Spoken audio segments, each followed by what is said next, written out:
O presidente da Câmara, Rodrigo Maia, disse à revista Época que o Congresso deve aprovar uma emenda à Constituição que coloque automaticamente na reserva os militares que assumirem funções civis.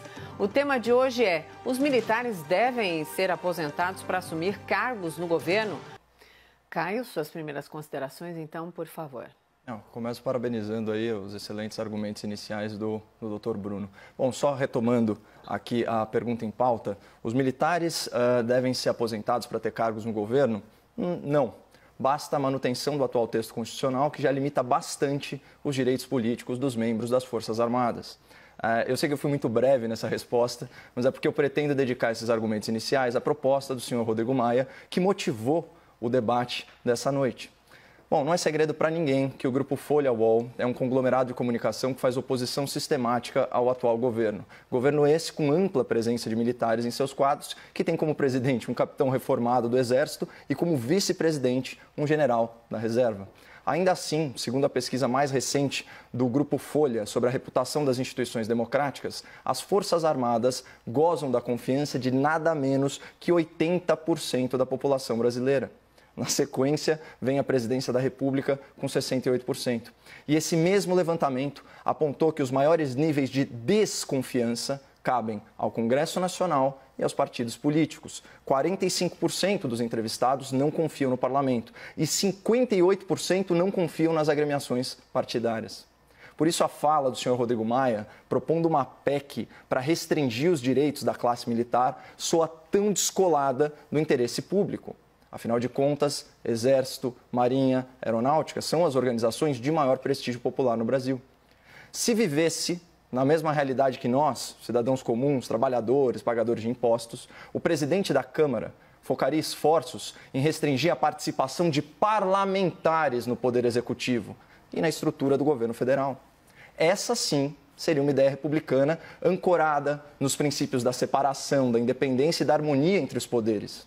E uma regra que extinguisse o mandato de deputados e senadores que aceitassem cargos no governo resolveria aí parte do problema do toma lá da cá, esse sistema perverso de governabilidade que entregou ao Centrão a gestão de 2% do orçamento federal, 73 bilhões de reais.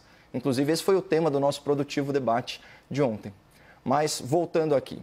De acordo com a citada pesquisa do Grupo Folha, só 7% dos brasileiros confiam muito no Congresso e só 4% nos partidos políticos. Então, como explicar esse despautério do senhor Rodrigo Maia, que propôs a restrição dos direitos políticos dos militares sem cortar os privilégios políticos dos parlamentares? Como explicar? Só mesmo recorrendo à sabedoria popular, que ensina que o macaco costuma sentar no próprio rabo para falar do rabo dos outros. O DEM, o Democratas, partido do Centrão, liderado pelo senhor Rodrigo Maia, é uma agremiação tão fisiológica e tão sem identidade que tem entre os seus quadros vice-líderes do governo, da maioria e da minoria, além da presidência da Câmara, da presidência do Senado e de 2 superministérios, que é a Cidadania e a Agricultura.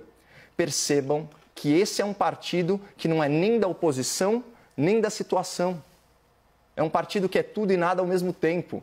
Assim como tantas outras agremiações e tantos parlamentares que desejam se associar ao orçamento federal por meio de cargos no governo, geralmente com intenções maliciosas. Mas eu duvido que o senhor Rodrigo Maia proponha uma emenda à Constituição que obrigue os políticos a cumprirem os seus mandatos no Congresso ao invés de embarcarem no governo, seja ele qual governo for.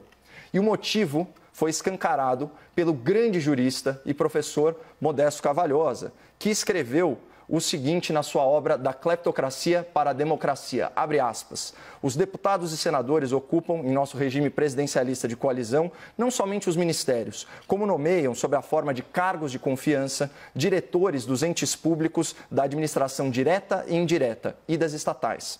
São os políticos profissionais alojados no legislativo que governam o país, numa confusão de papéis institucionais que somente poderia levar, como levou, à completa desfiguração do nosso sistema presidencialista.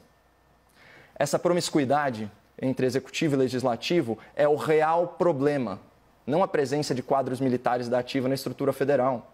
Tanto que o governo Lula, no segundo mandato, ampliou a presença das Forças Armadas no governo civil em 24%.